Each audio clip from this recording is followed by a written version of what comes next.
It's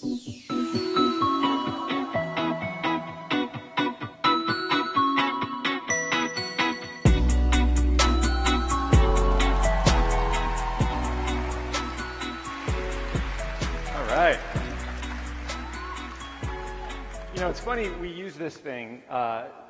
John Lovett tried to make me make the logo for Pod Save the World a spinning cheeseburger.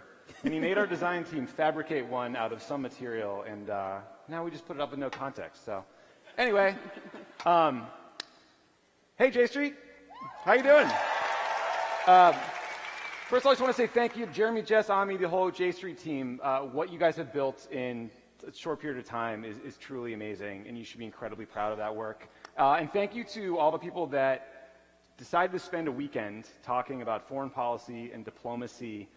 It really matters that you care and are disengaged. So, credit to you guys for showing up. This is our second ever live Pod Save the World taping, and I just first want to introduce and thank our guest host, who needs no introduction. She's a Pulitzer Prize winner, an incredible columnist for the New York Times, the co-host of The Argument, a fantastic podcast that you should all check out, Michelle Goldberg. And as always, former Deputy National Security Advisor to Barack Obama and chief protagonist in all right-wing fever dreams involving foreign policy, Ben Rhodes. I'm just putting this on my lap. You're going to see how the sausage is made when we do the show. Later in the show, we'll be joined by two amazing activists, Maisam Jaijuli and Mikhail Manikin. You're going to love them. We've been hanging out backstage for the last half an hour. But before we get to a conversation about the U.S.-Israeli relationship and a progressive foreign policy platform, we have to talk about a little breaking news because the news won't stop breaking us. Let's start with impeachment. So Watergate... not bad. Watergate had deep throat. 2019 star impeachment witness may end up being Rudy Giuliani's butt. Here's a quick recap of the week. So this week alone, we heard from the U.S. ambassador to Ukraine, who confirmed in 15 single-spaced pages of excruciating detail how President Trump blocked security aid to Ukraine in an effort to get dirt on Joe Biden and to find Hillary Clinton's server, which he seems to think is hiding out in Ukraine like Whitey Bulger or Osama bin Laden. It's good that the White House cybersecurity czar doesn't know what the cloud is. It's compelling.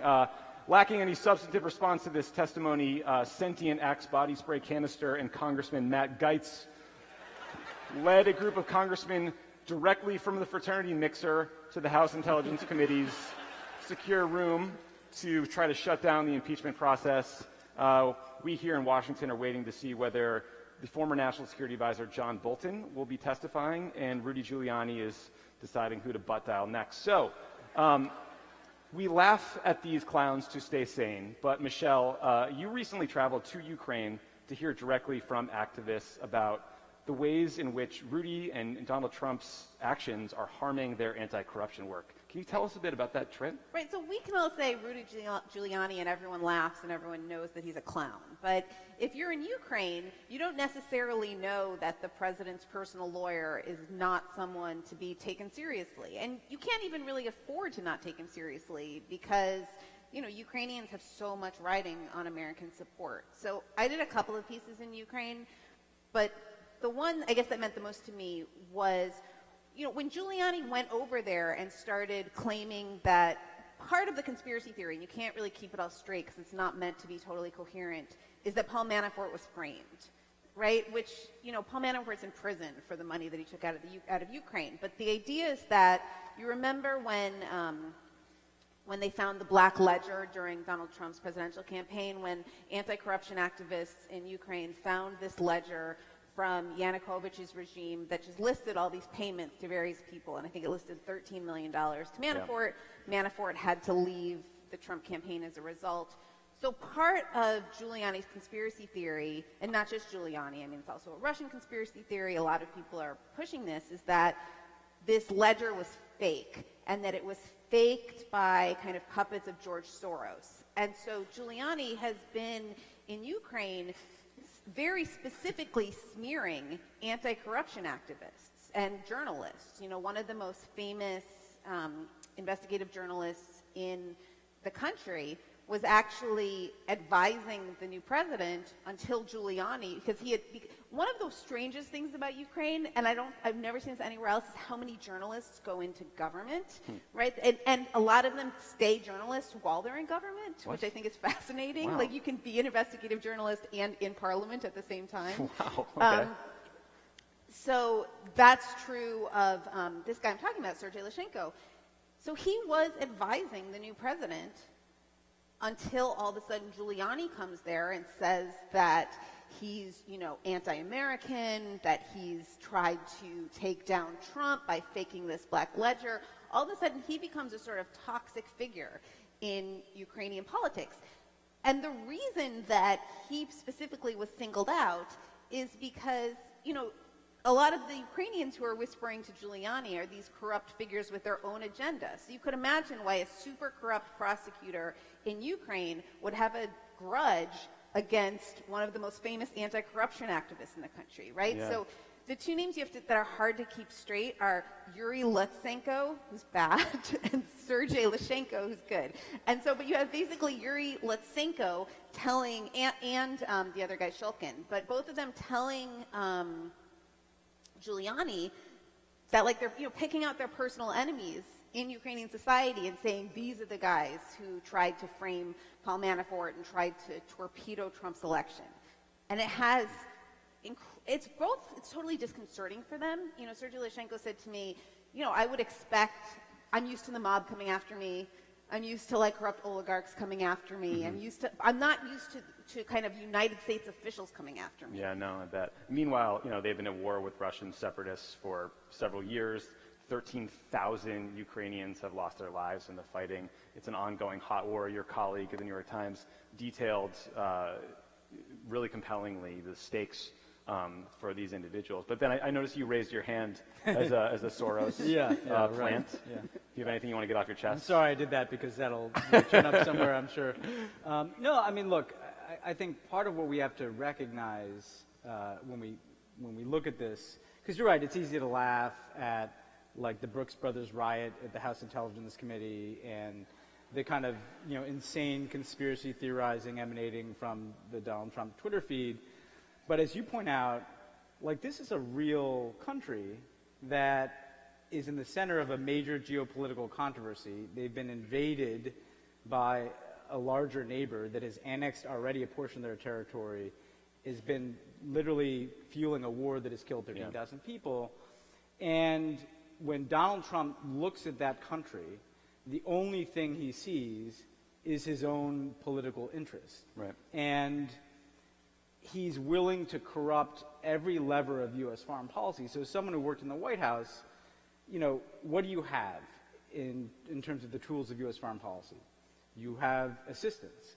And they basically turned critical military assistance that the Ukrainian government depends upon into a tool to get them to investigate their opponents. You have the possibility of a meeting with the President of the United States or other high-ranking U.S. officials.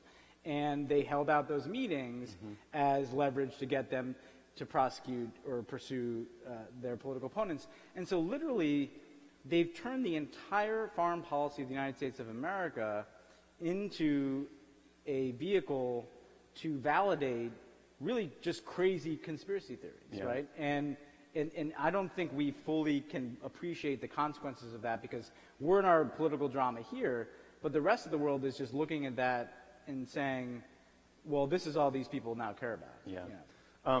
One place where the stakes of the Trump foreign policy decision-making has been quite clear has been in northeastern Syria. So it's been a tragic and profoundly confusing, I would say, a couple of weeks. So on October 13th, President Trump decided to withdraw our troops from northern Syria, and he did so in such a rush fashion that we were bombing our own equipment with F-15s on the way out so that it wouldn't fall into the hands of ISIS or others. Now we are apparently sending troops back into northern Syria to protect the oil fields in the region, if only there had been some way to know in advance that there was oil or oil fields in that area. That's the problem with fossil fuels, they pop up like that, There's no time to plan. So Bashar al-Assad got a whole bunch of territory back. Russia further cements its grip in the region. Prime Minister Erdogan is openly talking about ethnic cleansing, so it's pretty dire stuff. Michelle, you interviewed these folks in Ukraine. You hear this from our European allies. Our friends in Israel are understandably confused as well by these wild foreign policy swings. Your colleague at the Times, David Halfinger, wrote a piece where he quoted a bunch of folks in Israel, including former Netanyahu aides, who are worried that if Trump can abandon the Kurds, Israel could be next.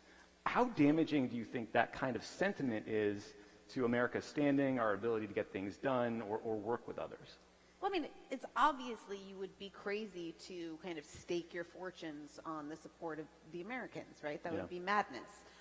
I would be a little bit surprised. It's hard for me to think of a scenario in which Trump abandons Israel, just because he doesn't see the Kurds as kind of doing that much for him. Right. Right? Whereas he sees his relationship with Israel, I think, as being pretty productive for him.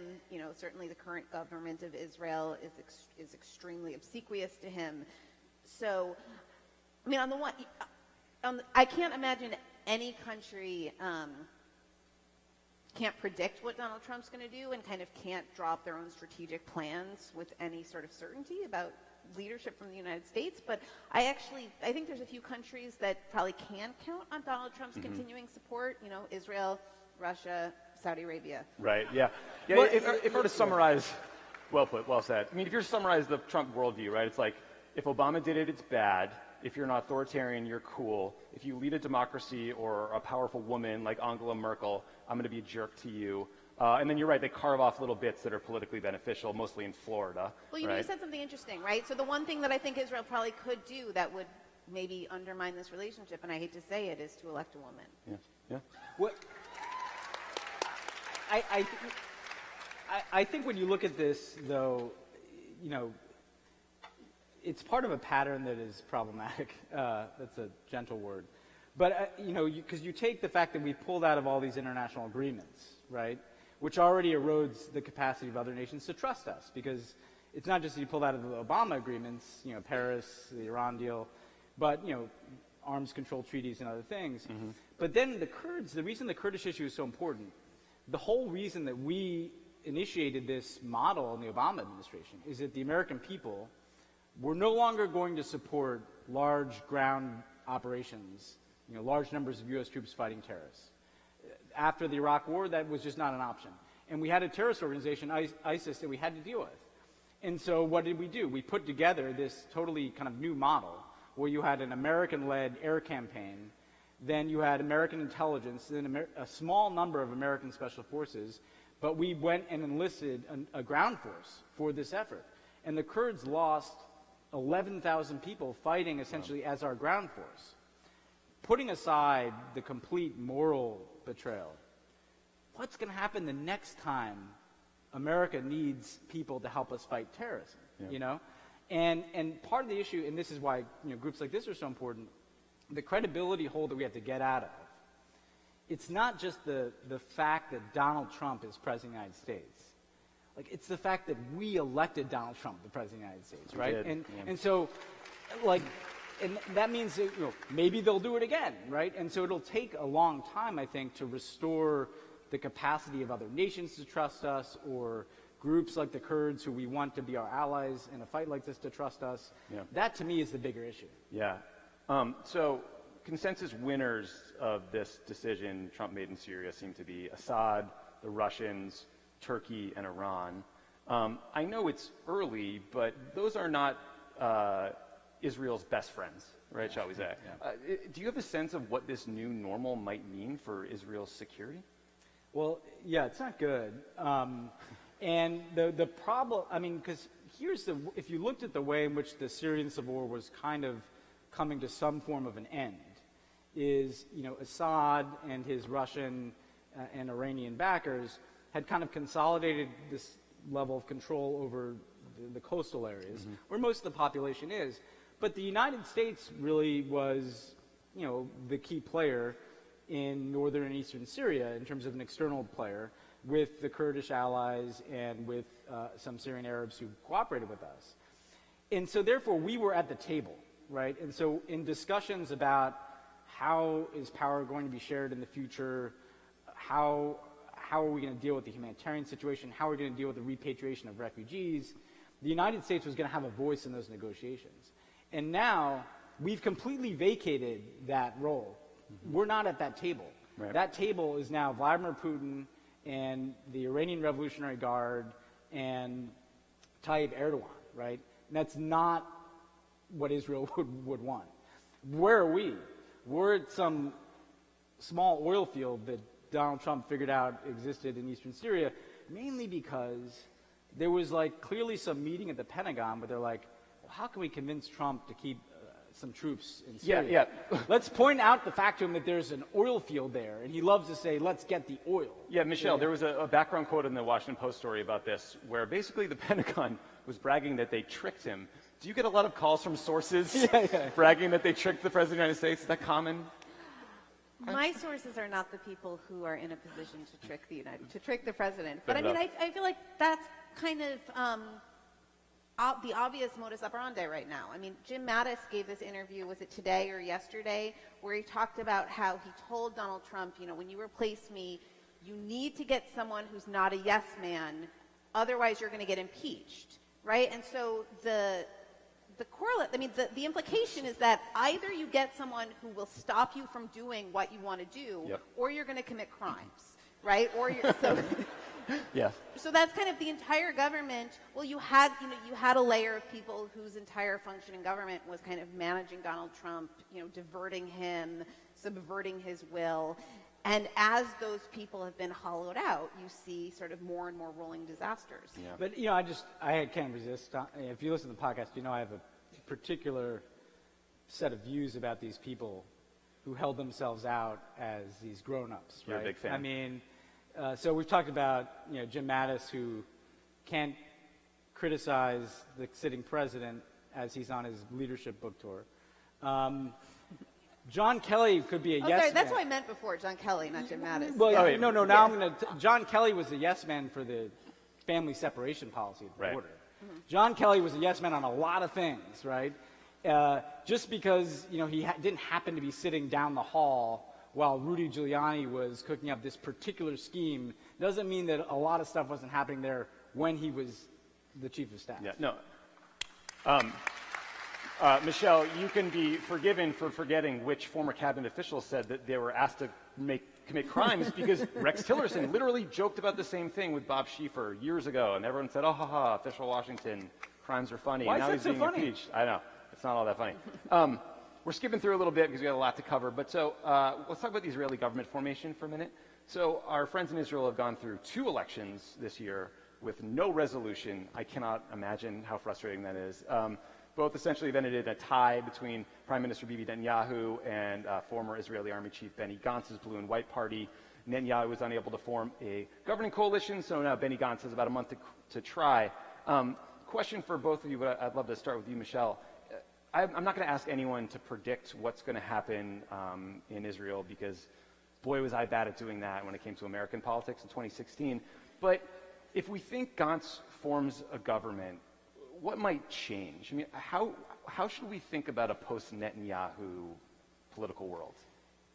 Well, so what some of my Israeli friends have said, including just back there just now, right, is that, Benny Gantz is not that great from the perspective of your average member of J Street, right? He's certainly better than Netanyahu, but he also says he wants to, annex the Jordan Valley, right? He also, as a matter of fact, he kind of blames Netanyahu for stealing the idea from him. Right. And so in terms of, foreign policy, in terms of a 2-state solution, it's not clear that he would be that much better, but I guess, he would probably, and this is not a high bar, be less overtly corrupt. Right. Right? And, and then the thing that's happening within Israel is not unlike the thing that's happening in the United States. It's happening in so many of these democracies that have, fallen to authoritarian leaders, which is that their leaders are kind of waging war on civil society. So if you can roll that back, then you can hopefully have, kind of room for a genuinely, anti-occupation politics Right. to grow. Yeah. I think that's the key point here, which is that and I saw this. I mean, one of the great what-ifs of history, right, is that there was this election in 2009, where Zippy Livni got more votes, but couldn't form a coalition, and then Netanyahu becomes the prime minister. And obviously, the beginning of a very warm relationship with Barack Obama over the next 8 years. But what I saw too, though, is that the politics in Israel were getting more and more kind of poisonous, and you saw this influence of Netanyahu being exerted over the media, and you saw every election season, the rhetoric emanating from Netanyahu becoming more and more extreme. If ever there was a fork in the road and a choice to make, it moved to the right, and so the equilibrium of Israeli politics moved further and further to the right. But it also kind of just became something that revolved around his personality. We're dealing with something very similar in the United States now, obviously with Trump. And I don't think you can discount the value. I mean, I don't know if any of you have ever done like a cleanse, but both Israel and the United States need a cleanse. Okay. And Donald Trump and Bibi Netanyahu have sent a lot of toxins into the body politic of their respective countries. And so while it doesn't mean every problem is going to be solved if Benny Gantz is the next prime minister, I do think just the capacity to start over again in terms of the political debate inside of Israel and the capacity to get beyond the psychodrama. With Netanyahu, it's always there are enemies here. And look, it's not like Israeli politics is this kind of gentle place. It's always been rollicking, right? But I don't think we can overestimate the importance of, if you want to deal with the problems that people in this room care about, we have to move on here, right? And so just the step of saying we're going to get beyond Netanyahu, I think would be very, very important and constructive. In the same way that getting rid of Trump isn't going to solve all of our problems, but it's certainly a necessary step. Yeah. Well put. Be a good time to thank our sponsor, Goop, for the show tonight. Yeah. Goop's not really a sponsor. Okay, so our cleanse is coming up. The 20 election is coming up. I think it's safe to assume it's going to be as bad as you think it's going to be worse. And Israel will be one of the many political footballs kicked around. Trump so far has tried to argue that being a Democrat is somehow antithetical to the concept of Judaism, which is an interesting, very cool, very not dangerous thing to argue. You guys may have heard of a push poll before. So a push poll is when you pretend to call voters as if you're doing an opinion survey, but your actual goal is to say awful things about an opponent or an issue in an effort to influence that individual's opinion. It's very effective and very unethical. We actually, the crack team at Crooked Media, got our hands on a Republican push poll about Democrats in Israel. So we're going to give it a listen. Hey, this is John. Hi, my name is Sarah, and I'm contacting you about some important developments in the relationship between America and our greatest ally in the Middle East, Israel. Do you care about Israel and America's relationship to that country? Yes. Great. Do you have a moment to answer a few questions? I thought you were Postmates. Did you know that, according to the President of the United States, any Jewish person that votes for a Democrat shows either a total lack of knowledge or great disloyalty? I mean, I know he tweeted that, but Do you agree or disagree? I disagree. According to a well-respected U.S. Senator, House Democrats hate Israel and hate our own country. Wait, what senator? It's not important. It was Lindsey Graham. It might have been. Respected. Do you support House Democrats despite their showing such hostility to Israel, a democracy and our greatest ally in the region? Or do you support the Democratic view that Israel can, and I quote, eat it? You can't just say something's a quote. Who said Israel should eat it? Do you believe that Democrats and Iran, who together have formed the anti-Israel supergroup Barack Ahmadinejad, should be stopped from selling off the Golan Heights to the highest bidder? Okay. I'm pretty sure that's not happening. I think this is a push poll. No, it isn't. Yeah, it is. Fine. Fine, it is. It's a push poll. All day I call senior citizens in places like Scottsdale and Boynton Beach and terrify them. Yesterday, a woman cried. And you wanted more from your life. Agree or disagree? Agree. And it's not only possible but necessary to support Israel while criticizing its failures, because to believe in a Jewish state is to believe in a state that lives up to the moral and humanitarian values at the core of Judaism itself, even if that might not fit on a bumper sticker and may lead to unfair and partisan attacks if you make the mistake of telling the truth with all the nuance and empathy that requires. I should have gone to law school.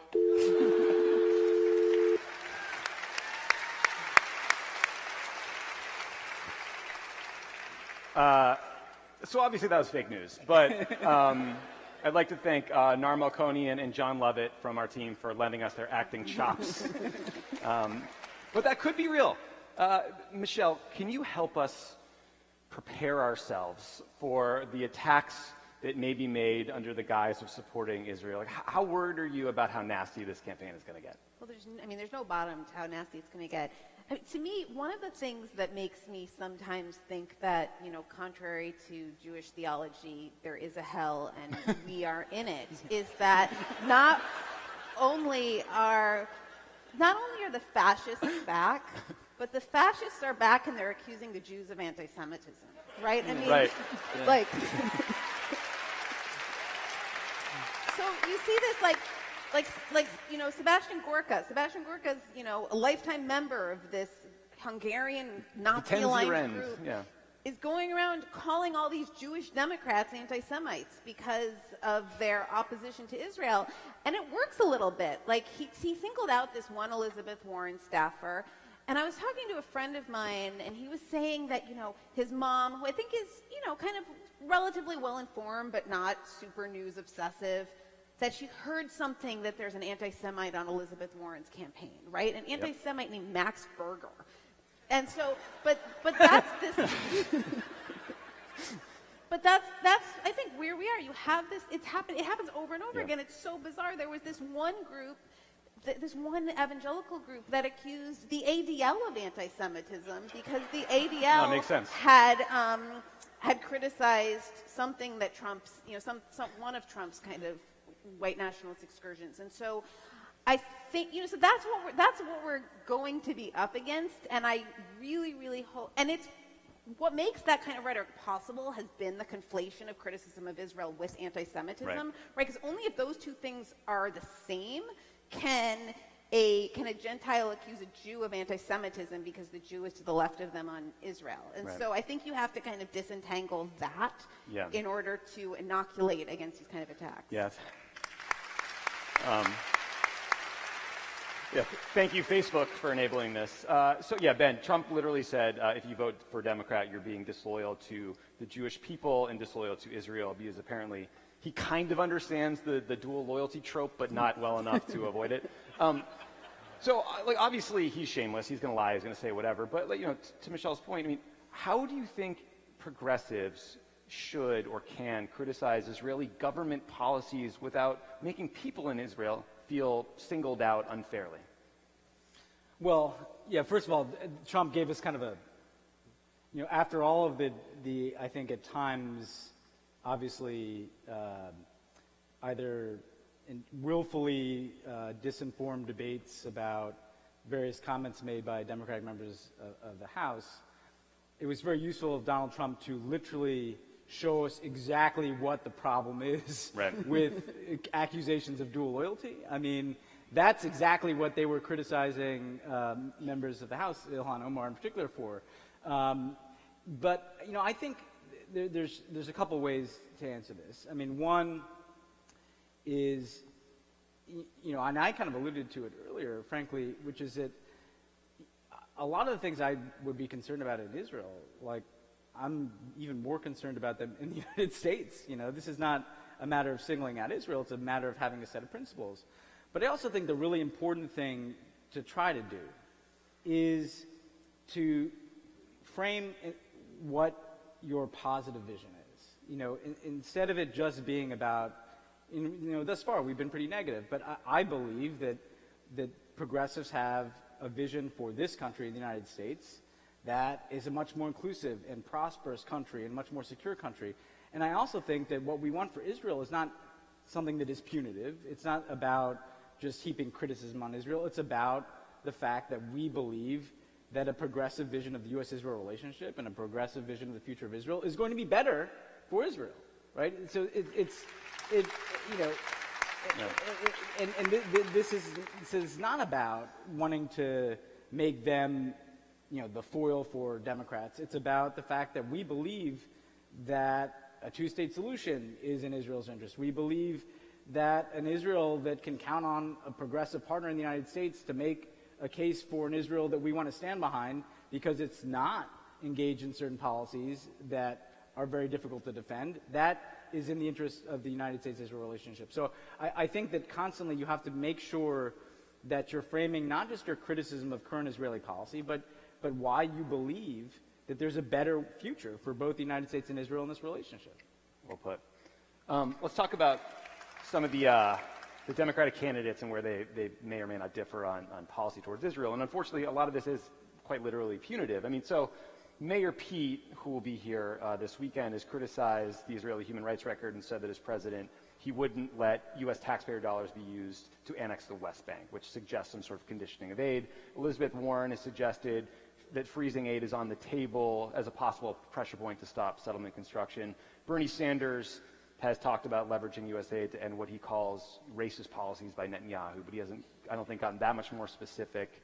Beto O'Rourke has called Bibi a racist and has generally talked about restricting the way U.S. aid can be used. I'd say that Kamala Harris, Joe Biden, Cory Booker have fairly traditional Democratic opinions. Question for both of you, how big or important do you think those distinctions are? I mean, to me, I actually think Bernie, you can kind of single out Bernie in a certain way because Bernie's position, and I don't think any of the other candidates have articulated this, is that the threat that the world faces right now is that there's an axis of authoritarianism, and he puts Bibi in it, right? And so he kind of sees, kind of authoritarianism in the United States, in Turkey, in, all of these kind of backsliding countries, and he sees Israel in that context, whereas then you have these candidates kind of in the middle who still talk about Israel in the very traditional way as our most important, security partner in the Middle East, and, still kind of praise it in the most traditional ways, but are willing to tiptoe around some sort of aid conditionality, right? And with Pete, it's pretty specific. It's not even about settlements, right? It's just about U.S. funding for annexation. What I think is interesting is that this is going to be, I could be wrong, but I think that this is going to be the first presidential primary where some candidates will pay a price for being too pro-Israel, right? And that was never a thing before. And that could potentially change politics if there's a price to be paid for being too far right as well as to being too far left. Do you agree with that? Yeah, I mean, I think, and first of all, I think it's time for this kind of conversation. I mean, the Israeli government, the current Prime Minister of Israel is actively opposed the Democratic Party himself in the last couple of elections. You're not a fan? Well, I mean, he's not a fan. Yeah, fair enough. But I think Michelle said something important, which is that part of what this is about is there's the old talking points, and we could all recite them from memory, right? About how do you talk about this. There's a frame within which politicians in the United States just talk about Israel. There's the first page in the debate preparation document, the first page that is in their heads in their interviews. And the fact is, it's out of date. I mean, because, just take two-state solution, you still have politicians in this country who are, programmed to talk about the two-state solution as if it's something that the Israeli Prime Minister is committed to. And they haven't even updated it for the fact that he has said it will not happen on his watch. True. And that he has said that he wants to annex the West Bank. And so you can't go around and say that, unconditional support for Israel, and I remain very committed to a two-state solution. Those two things don't match up. And so when I look at the when I look at the candidates, what I see is there are a set of candidates who are still operating within kind of the traditional frame. They're still talking about this in the same way. And then there are candidates who are trying to find what is the new way to talk about this issue. And certainly Bernie and Elizabeth Warren, and interestingly Buttigieg earlier in the primary, Beto, have been looking for that language of how can I articulate support for Israel while recognizing that we're in a new reality here. It's a new reality to have a government in Israel that is openly committed to the annexation of the West Bank. Yeah. I think there's another thing happening that's really important here, though, which is bigger than Israel, and it gets to your previous question, which is that the central question kind of in our time right now is this authoritarian trend that we see happening around the world. And I think it makes it incumbent upon the next president to try to be more consistent in terms of how do we support our values around the world. That I no longer feel comfortable giving this kind of open spigot of military assistance to a government like the government of Saudi Arabia that is chopping up journalists and propagating a famine in Yemen, right? And it gets to your point of like, are you singling out Israel? No, I would not want to give assistance that is about a certain kind of treatment of the Palestinians that I wouldn't want to see anybody treated that way anywhere in the world, right? And so it's a matter of having consistency. And now the incredibly complicated thing about the U.S.-Israel aid relationship is how do you then examine that, right? Because you're not, I don't think anybody is saying, like, let's just stop all assistance. We're saying, like, how do we make sure that we're not aiding and abetting the most extreme policies that are doing the most extreme damage to the prospect of there being any possibility for self-determination and dignity for Palestinians. But I think part of this has to be seen through a frame of we have to, as Americans, be more consistent in our foreign policy around our own principles. Because in this world, a world of this kind of mounting authoritarianism around the world, that is profoundly in our interests. Yeah. We have to get to that place where we can defend with pride what we are doing in terms of our relationships and our assistance relationships around the world. Well said. Okay, when we come back, we'll be joined by Maysam Jajuli and Mikhail Manikin. That's a fake, sort of a fake break. We're just going to bring another chair. How's everybody doing? I have no idea what's going to get applause in this room, just so you guys know. This has been it's been a real journey for me, but I'm learning a lot. Thank you, Jordan. And we're back. Okay, I would like to welcome Maysam Jajuli and Mikhail Manikin to the stage. Maysam is a member of the National Leadership of Standing Together, and Mikhail is the director of the Alliance Fellowship. Please give it up for them.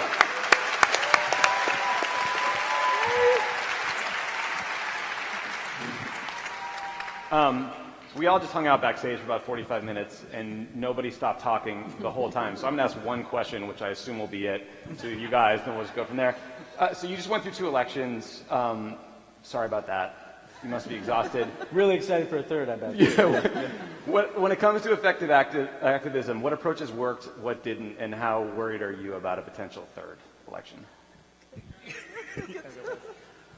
Okay, that's a 45-minute question. There you go. But I would say what worked probably most between the 2 elections is get out the vote campaigns for Palestinian citizens of Israel. So we have 20% of our 20% of thanks.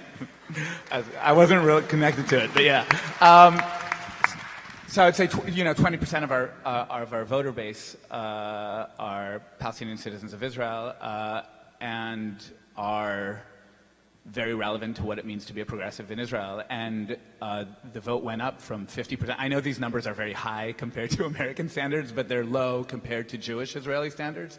So Jewish Israelis vote at around 70%. And in the April election, Palestinian citizens of Israel voted at 50%. So there was a raise from 50% to 60%. And that really had a huge effect, both on how the elections turned out, but also on progressive language, what it means to be a progressive in Israel. And now. Yes, I think, this is the most important thing. And if I take the election on April and the last election, I think that the key word was influence. Influence. Do I, as a voter, can influence politics in Israel, or I cannot influence politics in Israel? And I think that the Palestinian Israeli citizens really understood in these 3 months that they are influenced. I think that the declaration of Ayman Audi that we are willing to sit in a coalition was very crucial.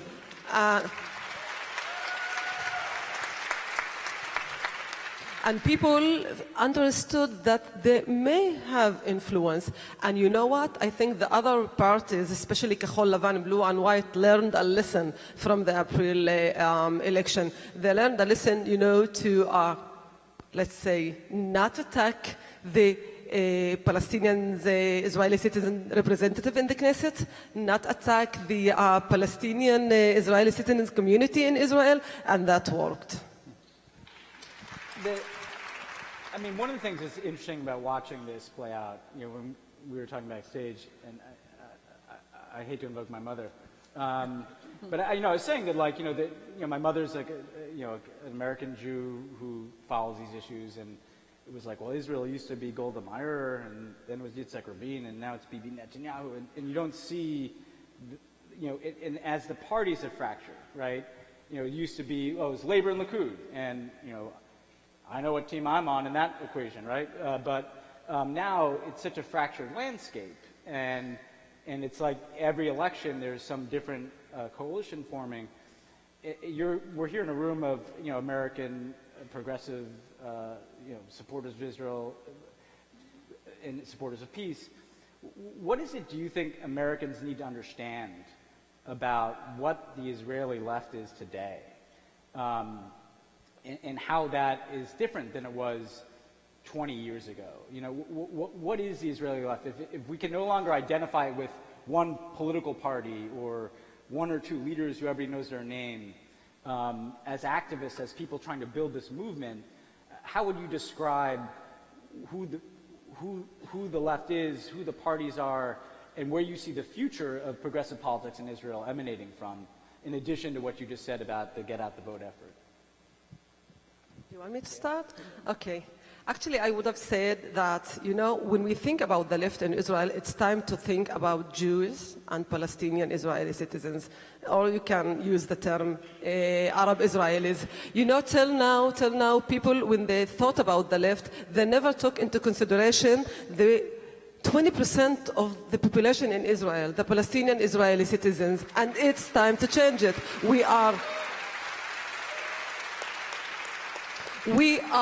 a part of the left, and 70% of our citizens, of our population, represent themselves as leftists. And you know what? They're never been taken into consideration. They were taken into consideration, when we need them for supporting a coalition, not being in a coalition. And it was once in the Rabin government back in the 90s, and this should be changed. We are leftists. 70% of us say that they are leftist, and we should be a part of the left, not alliance to the left, a part of the left. Thank you. And when you said the left 20 years ago, I have no nostalgia for that left.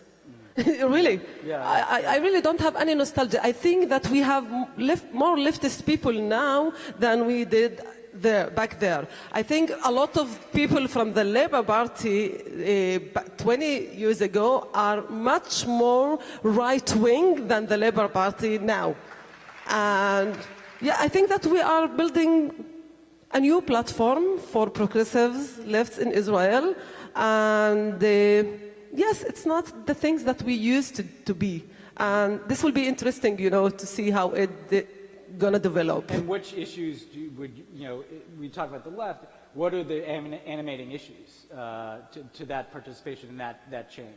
I think there are definitely talking from sort of like the Jewish Zionist left side, there are a lot of issues. Obviously security is a big issue, and the identity of the country, which is is maybe a bit more vague, but probably the central issue of sort of how do you imagine Israel, is an issue that the left cares about. But Israel is a place where people live and have housing concerns and have economic concerns and have concerns on education and in health, and it's not just a battle of sort of like Jewish ideas. They're actually sort of very basic life issues which people are dealing with, church and state issues, which played out very big in the last election. And I want to echo in that sense what Maisam said from sort of a Zionist left side, that while it's true that the country is more fragmented than it was in the past, I think there's definitely in our generation, there's a search for coherency that wasn't in the past, meaning what does it mean to be a progressive, and that forces you to be a progressive on many issues, and that's an issue that sometimes doesn't get translated to an American audience. I mean, ultimately, if we're interested in democratic reform in Israel, even radical democratic reform in Israel, you're going to need to find people to do that. And that means those political alliances need to start being created in a more serious way, and not just sort of bypass that to a conversation about this is bad because of X and this is bad because of Y, which is important, but we also need to talk about who are the political actors who are going to fix things. I just want to add to this that we need to mobilize people. We are really, the left, I think, ignored the people in the field. You know, they ignore the daily life of the people, and that what we need to do our best in order to convince people that our way and our vision is the right vision. And when I say left, I say left, peace, ending the occupation, equality, and social justice. This is what the left should be about. And I think that nowadays we have also platforms, political platforms, not party platforms, who are trying to mobilize people toward this vision. I'm a part of Standing Together, Omdim Biyachad, which is really doing this job in the field in Israel. And I think that our job is to increase the participation of people, to mobilize people, to struggle, because without struggle, the struggle will give us hope to change the reality in Israel. We should not wait for politicians. We should do it. So I want to ask you guys, because, I mean, the right in America and the right in Israel are very good at working together. What could, either the left in America or the Democratic Party in America do to buttress what you're trying to do? Well, first of all, I think it's understanding that it's also has to be a conversation about politics and power, meaning the relationship ultimately is a political relationship. I think liberals and progressives on both sides like to imagine a time which never really existed of a bipartisan relationship between both sides, and there's like, we need to go back to this bipartisanship, and I actually don't want to go back to this bipartisanship. I want to work with progressives. And I think understanding, I feel I have, a great sense of admiration and relationship with progressives, Jewish progressives and non-Jewish progressives in the U.S. I'm interested in learning. Sometimes we're interested in teaching. We're interested in having a conversation, but making sure that that's a conversation on politics. So in a way, we actually need to politicize ourselves more on this relationship and get out of this conversation which sees politics as something which is problematic or fearful or something that we want to stay away from. So, to that end, a bunch of Democrats who want to be president are coming to this conference.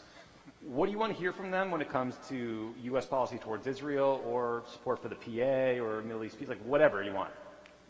Well, what should we ask them? What should we ask them? We need some help. We have to figure out some questions. Me as a Palestinian Israeli citizen, I have so many questions to ask them, because I really never understood the American politics toward Israel.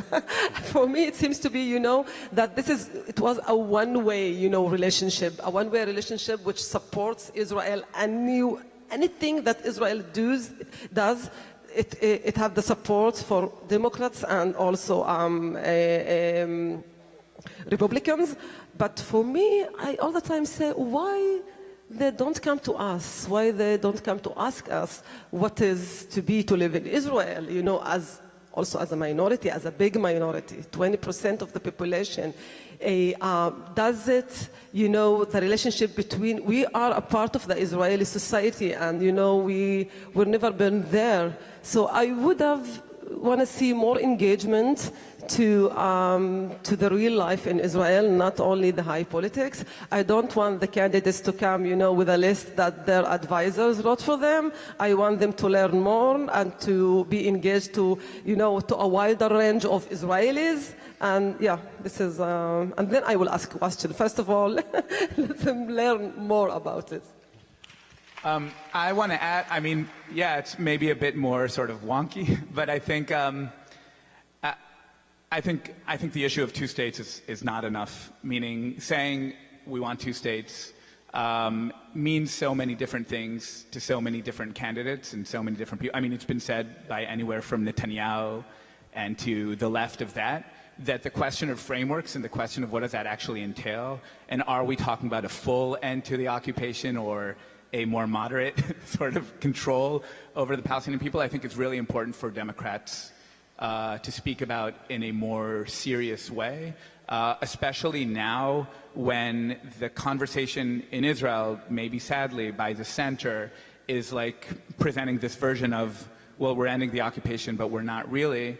I think Democrats need to give a stronger line on the two-state issue, and definitely in terms of the political frameworks of that. And I would also add that, and this relates to the last point, that Israeli progressives and liberals need to be held accountable to Democrats, and Democrats need to be held accountable to Israeli progressives.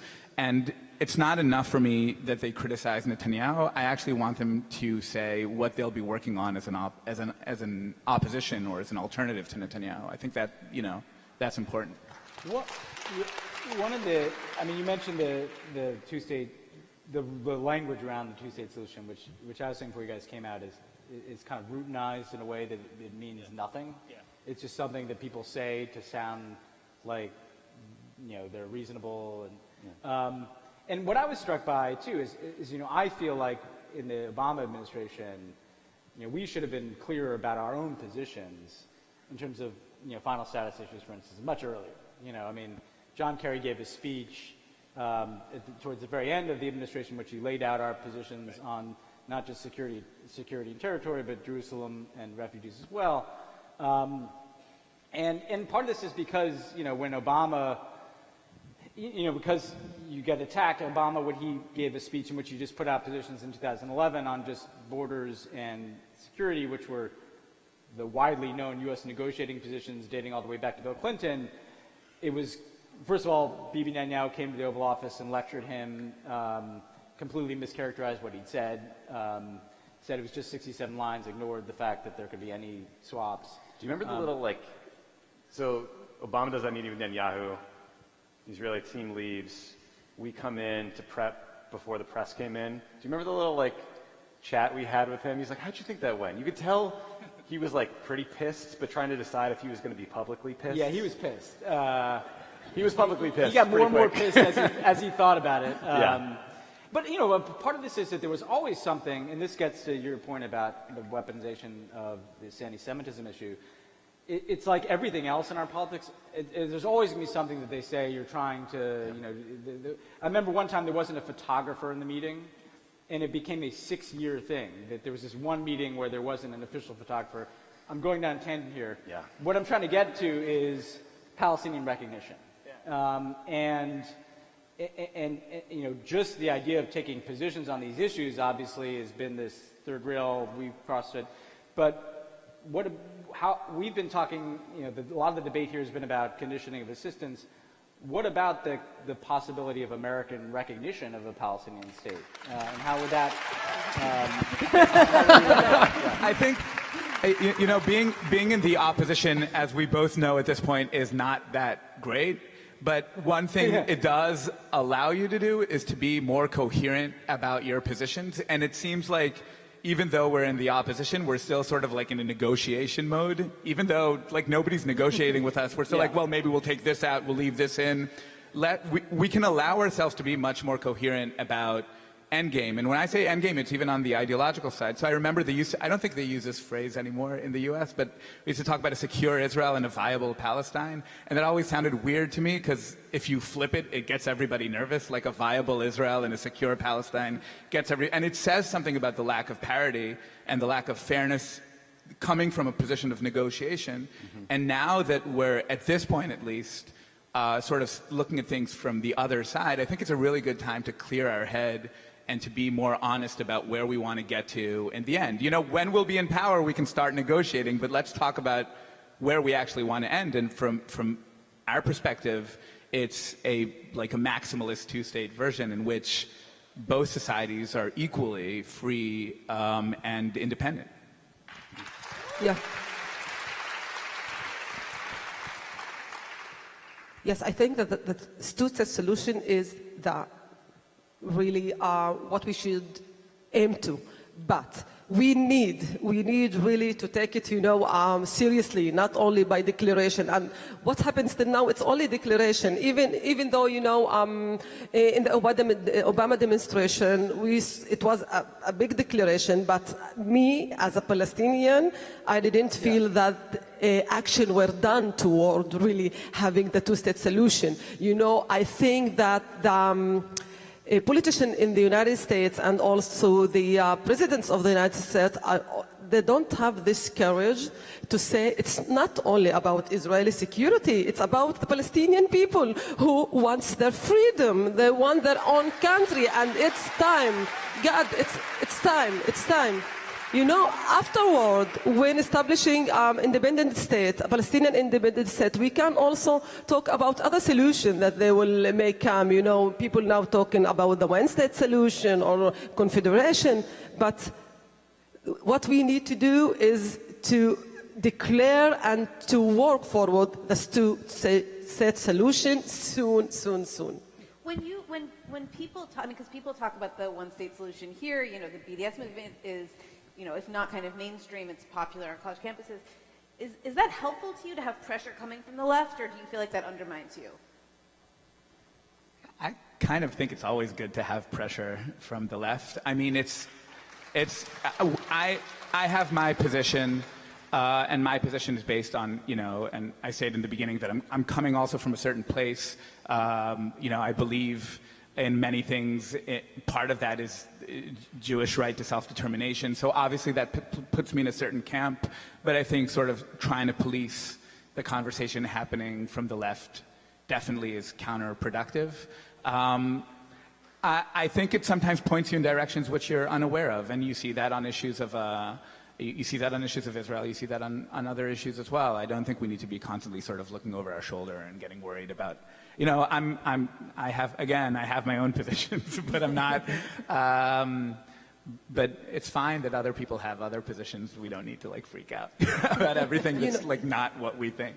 You know what? Every pressure from the left, from everyone, will be good.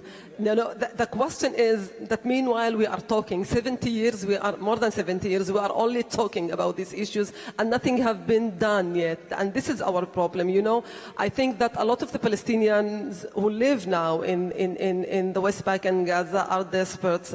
I talk to a lot of my people, and they say that they're desperate, that they have no hope, and we should return the hope to these people. And returning the hope to these people means that negotiating now. Yeah. So I think this has to be our last question because we're running out of time. But the conversation about the U.S.-Israeli relationship can often feel a little too negative, right? We talk about how Trump has gone all in on Bibi and Bibi's corrupt, and people feel like the two-state solution might be dead.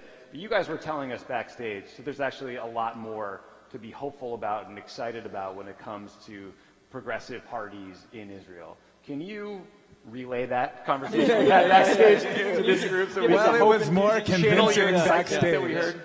Well, I mean, to be fair, I think that a position, like the disposition and temperament of activists tend to be optimistic. Sure. And, we're all in this business because we have this sort of odd notion that if we're more professional, if we're more serious about our work, we can actually change reality around us, which is obviously sort of a stretch. I mean, that being said, I think progressivism around the world, but definitely in Israel from our vantage point, has a lot of new trends and tendencies that I at least don't know from the past. I mean, we've been working a lot together in the Alliance Fellowship over the last 2 years. In the past, the Israeli Jewish left and the Israeli Arab left, Palestinian left, just worked in complete parallels. It's not that we were against each other. It's not that we were for each other. We just didn't work with. Now we're talking about double the size. This isn't a small half mandate conversation.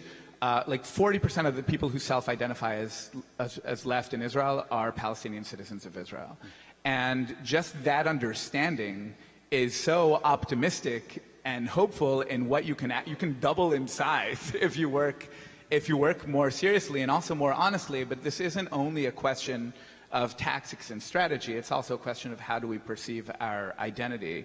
And maybe just to close that, I mean, I think like we're the first generation, definitely from a Jewish perspective, that was born, I was born in a safe and secure and powerful Israel. And so Israel existed before I was born, but people still had this fear of non-existence. Now I was born into a regional superpower. And that allows for more listening and more responsibility and sort of restructuring that element, and actually to a huge amount of potential just in terms of sort of who do we talk to, how do we engage, how do we perceive ourselves, what risks are we willing to take? I just want to give example why I am optimistic. I'm not taking you far away. I'm taking you only for last year, 1918. You know, we were in the streets. We are progressives. We were 10,000s of us in the streets in so many struggles. Let's count together. We were in the struggle against the nation-state law. We were in the struggle for the LGBTQ community. We were in the struggle for the disabled people in Israel. And we were in a huge struggle against, deporting the asylum seekers in Israel, and we succeeded. And we also held the biggest women demonstration and strike that ever take place in Israel. For the first time, women, Jewish and Arab women, shoulder to shoulder, went to the streets and, demonstrated against the domestic violence against women in Israel. It was fascinating to see 10 of thousands of women in Kikar Rabin, in the Rabin Square, shouting together in Hebrew and in Arabic, "Dai dai leratzach nashim, kafa liqatl nisa," stop killing women. And we succeeded. We succeeded in these struggles. And this is, the example that lead us to conclude that we can do it. We have the power, and we can do it. All right. I think that was. I think one thing is important is you can kind of learn. It's interesting to look at the strategies of people like Trump and Netanyahu, which is that really they depend on two things. More than that, but two that I'll focus on. One is apathy, that you will believe that this can't change, so it's not even worth trying. And we're going to make this look so ugly and so cynical or so inevitable that you just have to give up. And the other thing is, it's not a surprise when you look at the disinformation efforts that come in to right-wing politics, far-right politics. It's meant to divide progressives. Yep. That's what it usually is about, try to sow discord. And what we have to remember is the corollary to that is, one, we have agency. We have a lot of agency. The people in this room have a lot of agency. I met you when I was 29 years old and moved out to work for Barack Obama, and I was the oldest guy working for him. I don't even know how old you were, Tommy. But there was just a bunch of 20-something-year-old kids in Barack Obama, and look what happened there. I never forgot that lesson of agency. But the agency only works if people build coalitions and are united by their common values. And we just have to remind ourselves as progressives in the United States and Israel and around the world at this really existential moment for all of us, that if we claim our own agency and we build those coalitions, we will win. That's right. Before we wrap, one sort of point of personal privilege, speaking of agency. I was teeing you up. We're in D.C. Very, very effective. We're in D.C. right now. There's some really important elections in Virginia that are happening real soon. We win 2 seats in the House, 2 seats in the Senate. We take back the legislature right before redistricting, so it's a big deal. So if you want to get involved, go to votesaveamerica.com. We have all kinds of information there.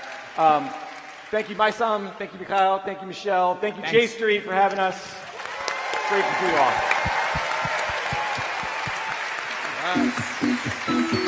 More music. Bye, guys.